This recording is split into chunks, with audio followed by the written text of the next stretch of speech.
In this episode, we reach our ultimate destination of Alaska, and it was worth the drive. In addition to some fun off-roading, our crew rents a helicopter and flies to a glacier to go dog sledding. We also take a scenic train ride, go ziplining in a beautiful forest, and give you a close-up look at our Toyota 4Runner built for overland. It's all coming up next on Off-Road Travel TV.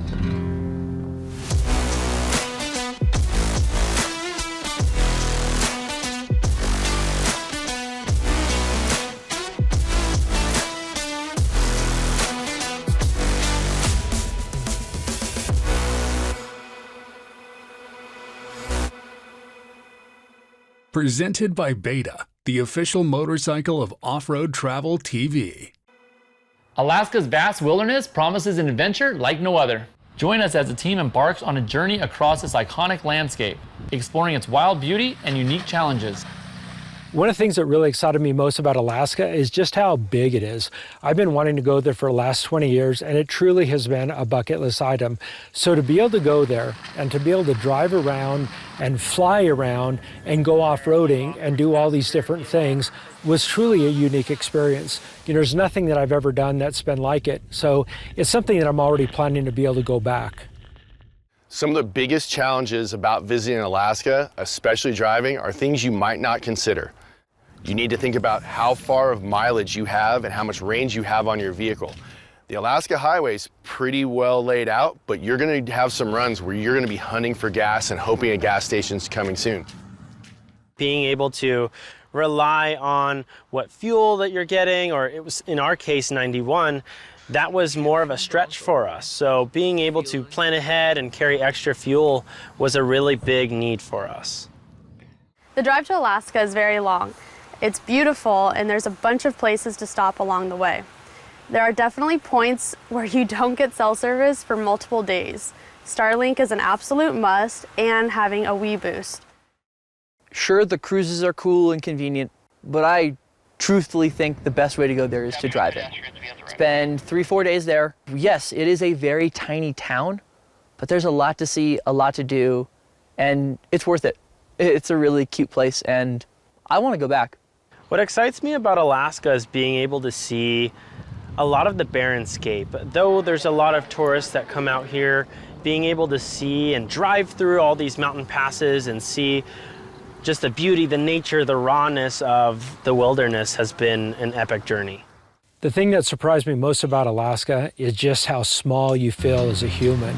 The place is so big that when you're driving around from point to point, you see very few cars. After all, most visitors to Alaska wind up coming in there by cruise ship or by an airplane. We're among the few that actually get to go there and drive from point to point. And on some of these things, it takes 2 days to be able to go to town when you're even driving 300-400 miles at a time. The team takes to the skies for a truly Alaskan perspective. With a private helicopter flight over glaciers, they witness breathtaking views and the raw, untamed nature of this remarkable land. As someone who really likes the outdoors, getting the chance to visit a glacier and walk on top of a glacier was really something I was looking forward to. There's no way to explain just how wide open it feels and how surreal it is.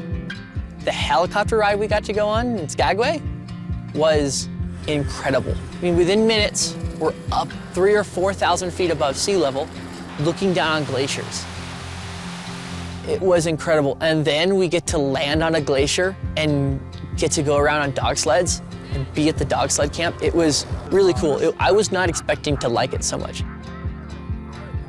Because I'm a pilot, I know how the aviation system works. So instead of going on a regular tour, we wound up renting the helicopter so we could tell the pilot where we wanted to go, what we wanted to do, how high we wanted to fly. And that's an incredible experience. And to be able to do that with friends, and then to land on a glacier and to learn about 19 people living throughout the season up there, and pretty intense. And what's interesting about it, it's an entire city that has to go up there. Everything is transported up there at the beginning of the season, and everything, including dog poop, has to be removed off the mountain as a requirement of their permit with the state. The scenery was amazing. The views went on forever. It's something I'll never forget. The experience continues on the glacier, where an up-close encounter with sled dogs brings a new layer to the Alaskan adventure. The loyal, hardworking dogs embody the spirit of the wilderness. By far, the coolest part of the Alaska trip was going dog sledding on the Glacier. I knew they were working dogs. I kind of thought they would mean business all the time. They were incredibly personable and loving, and you could tell these would also make really cool pets, assuming you had the energy to keep up with them. Being able to walk, yet alone dog sled on the Glacier, was surreal. Being able to look around and see the vastness and the beauty of it was just an amazing experience. Those dogs are bred and trained to mush. And seeing that in person was something else. I'm an animal lover. I knew I would like hanging out with the dogs, but that is a day I will remember forever. One of the funnest experiences I've ever had. Just being able to pet and love on the dogs before and after, it was an unforgettable experience. And just seeing how strong these dogs are and how much they love what they do. And it was just amazing being able to experience that.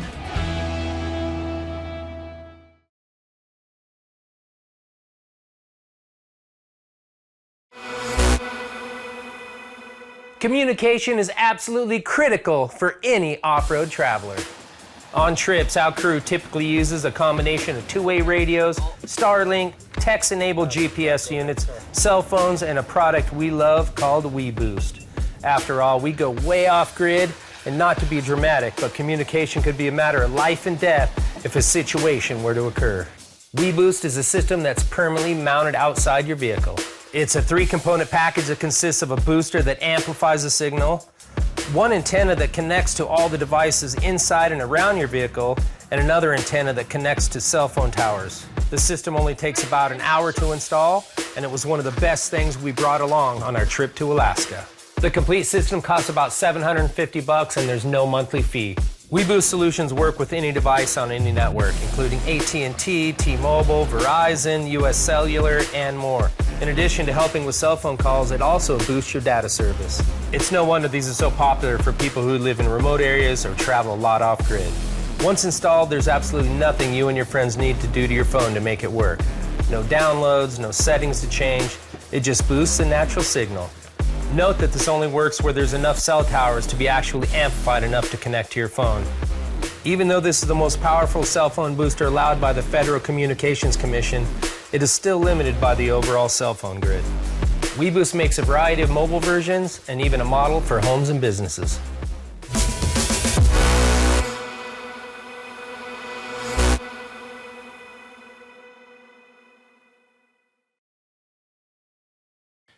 Choosing vehicles for our Alaska trip was no easy task. There were a lot of opinions from our crew, but in the end, one of the vehicles we chose to build is this 2017 Toyota 4Runner. A lot of people, when they're trying to figure out what kind of rig to build for overlanding or camping, they're basically choosing between an SUV and a pickup truck. In our case here, we're running the 4Runner, which is kind of your stereotypical SUV. It's got some really nice features having this SUV setup. When we pull into parking lots, go anywhere, I can close everything and it's pretty safe. It keeps it out of the rain, and we can also reach a lot of it while we're driving. Some negatives are, well, you're limited on space. A pickup truck definitely has more room, but one of the big advantages of a mid-size SUV like this is when we get into tight spots. You really notice this is a lot smaller than something like a full-size truck. When we started building the Toyota 4Runner, we wanted something that was going to be very realistic for overlanding. So we started building a really solid base for off-road, and that included suspension, larger tires, stronger wheels, and good armor such as skid plates and bumpers. From there, we turned our attention on the lifestyle areas. We wanted a really good rooftop tent. We wanted to have quality lithium-ion batteries. We wanted to have a solar system. We wanted to have a dual-zone refrigerator. And we wanted to make it where it was very organized, so we added a goose gear system in the back. On any overlanding or camping trip, but especially on a long one like this, your motto is going to be organization, a place for everything, and everything in its place. If you stick to that, your trip will be much more enjoyable. You're gonna find things when you need it, you'll find them when you're in a hurry, and you won't lose anything. So hopefully your trip will go a lot smoother and you'll have a lot more fun. The 4Runner's popularity means there's more aftermarket parts and accessories for it than most other off-road vehicles. This is extremely important when it comes to build options because you can find just about everything for Toyotas, especially in overlanding. Although we did a lot of installation ourselves, we did work with a lot of industry-leading companies to make sure there was no issues. We drove 700 miles to Utah to have Expedition 1 install the bumpers front and rear. Their fit and finish is among the best, and this is what we'd be anchoring our 10-ton come-up winch to up front with ropes and rigging from Freedom Recovery Gear. In the back, we hung a Wavium fuel can and a power tank off the left swing gate. Then on the right side, we relocated our spare tire, added an Otzi gear mod rack for additional storage, and that included space for our recovery boards. The most labor-intensive aspect of this build was performed by Wire by Greg, and we couldn't think of a better company for the task. Greg Amendola and his crew spent nearly 2 weeks configuring and installing all the electrical components.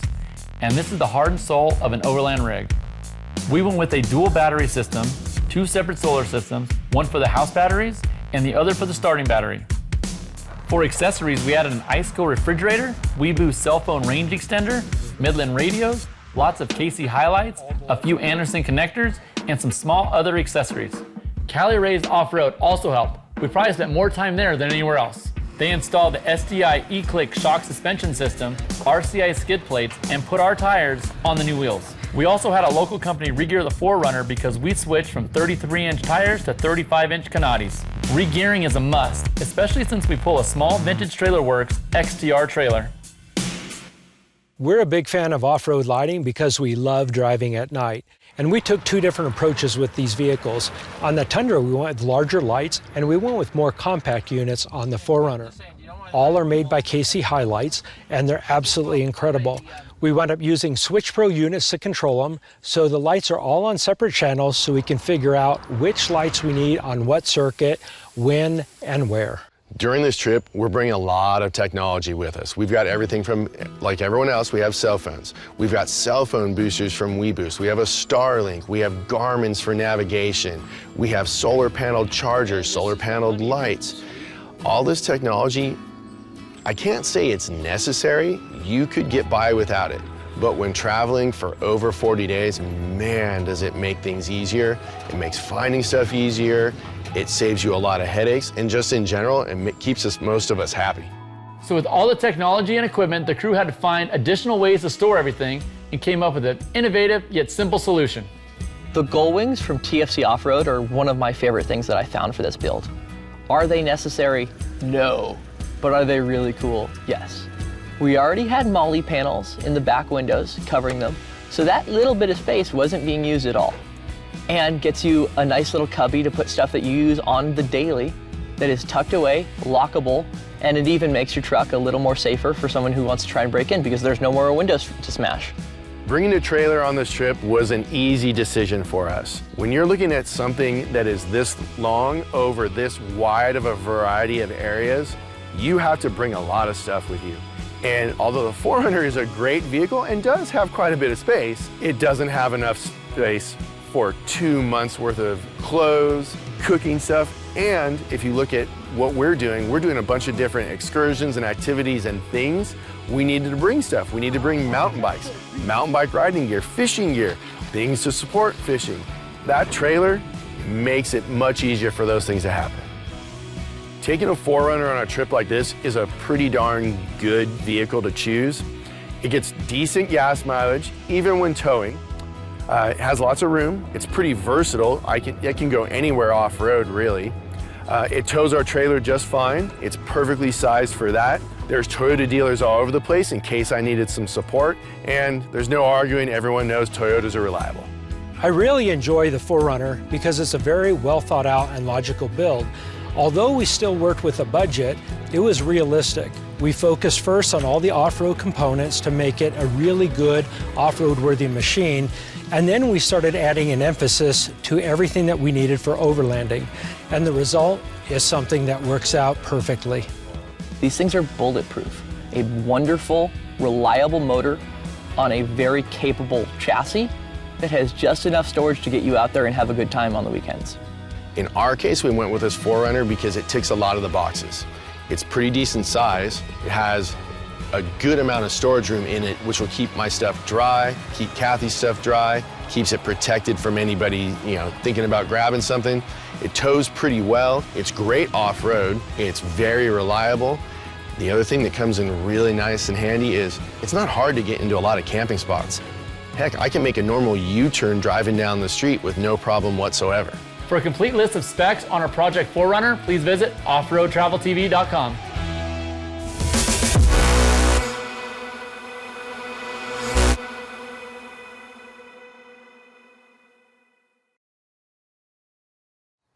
Welcome back to Alaska, where the journey continues. We dive deeper into Alaska's wilderness, vibrant towns, and the adventures that make it truly unforgettable. Alaska is even more beautiful in person than through the photos. I feel like the photos that you see online just don't do Alaska justice. For me, the weather in Alaska was amazing. I love, when it rains and you have mist and everything else, and especially for the photography. I've been a professional photographer for 30 years, so that really, draws me in. The timing of going to Alaska, if you're picking summer months, is perfect. So we're one of the few little towns along the coast that has a road that will allow us to visit the rest of the places around the country. And we've got great museums downtown, almost all of which are free. In 1983, Skagway was visited by 47,000 visitors off the cruise ships in the summer. Today it's 1.2 million people. Having never been to Skagway, I didn't really know what to expect when we got there. I think the biggest surprise for me was that town relies on the cruise ship industry. Every day we woke up to 3 or 4 new cruise ships with thousands of people coming into the city. I've actually been on a cruise to Alaska before, and being able to see the town when all the tourists leave add a different environment, a different atmosphere that just adds a little bit more to the experience. Really short, really cool things that you can go do. You can pack in a lot into the day if you're there not on a cruise ship, because of everything is limited around people being on shore for 6 to 8 hours, so they want to pack in an activity or two, go do some shopping, go get food. There's a lot you can do in Skagway if you're there for more than just the cruise ship times. The journey shifts as we board the historic train to the Canadian border. This is a route that unveils breathtaking views and heritage woven into Alaska's rugged landscape. The train ride is absolutely something that I highly recommend for anybody. It's really easy. There's lots of different schedules, throughout the day. And the route that we went up to the Canadian border, and it was about 2 hours and 45 minutes. And you get to see so much of the area there, and you get to learn a lot about the history. The train ride up through White Pass in Skagway was incredible. Seeing the perspective from a train you can move around in, and that's slower, so you can actually take everything in, was really fun. We also wound up going gold panning, which is a lot of fun. Got to share the experiences with my son. And the zip lining was absolutely unreal at Alaska X. The zip lining there was so beautiful. The entire area was so well developed, and they kept all the natural beauty in there and did a really good job creating a 10-line zip course that made it a lot of fun. The guides that we had were incredibly fun, and they taught us a lot. The ziplining in Skagway in the middle of the forest was surreal. Really good runs in some of the most beautiful country I've ever seen. Being able to actually pick berries from the forest and, try the water, the glacier water, I was just amazed at how beautiful the spot was where we were ziplining. For those seeking adventure, off-roading in the rugged terrain presents a thrilling opportunity to connect with Alaska's wild landscape while testing the limits of their vehicle. In Skagway, we had the opportunity to go out and play on this Tidal Flats OHV area type place. And of course it was all rainy, foggy, and just really weird conditions. I think we were on the lower end of the tide, so we had a good amount of the flats uncovered. But then we got to take out the trucks and play around, and it was just good time. Take traction control off and just rip around a little bit. And hey, everything's forgiven, because when the tide comes back up, your tire tracks are gone. With camping for their choice of accommodations, they embrace the outdoors. They enjoy the beauty of nature while having easy access to nearby attractions. So we decided to go to a campground in Alaska for a couple reasons. The primary one is that we have to dump, septic tanks and water tanks and refuel, and it's also in the heart of town. So we could literally walk around to restaurants, gift shops, all kinds of different things. When we first started this project, we spent a lot of time defining who we are and what we want to do.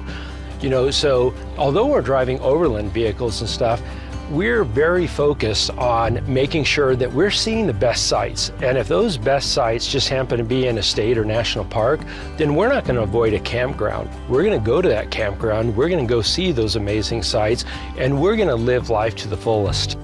We knew coming into Skagway, we'd traveled a lot of miles and we really needed some time to really relax, recoup, recharge ourselves and recharge the vehicles.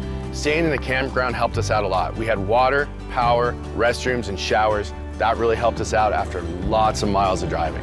As night falls in Alaska, the unique experience of midnight sun creates a magical atmosphere, making it feel like daylight never truly ends. Having sunset around 11 p.m. at night definitely threw us off for a long time. We would look at our watch and we couldn't believe it was 9 o'clock at night. It was still fully sunny outside, so you definitely have to get used to that. Really, that midnight glow, it really didn't feel like it set, but personally, it was a little bit of a safety factor for me, being able to see outside of the trailer and see around, so I did like that. As we explore further, Alaska's diverse wildlife becomes even more real. Close encounter with bears reminds us of the respect this wilderness commands. So the threat of bears in Alaska is real. We probably saw a dozen of them throughout the time and heard a lot of stories about what was going on.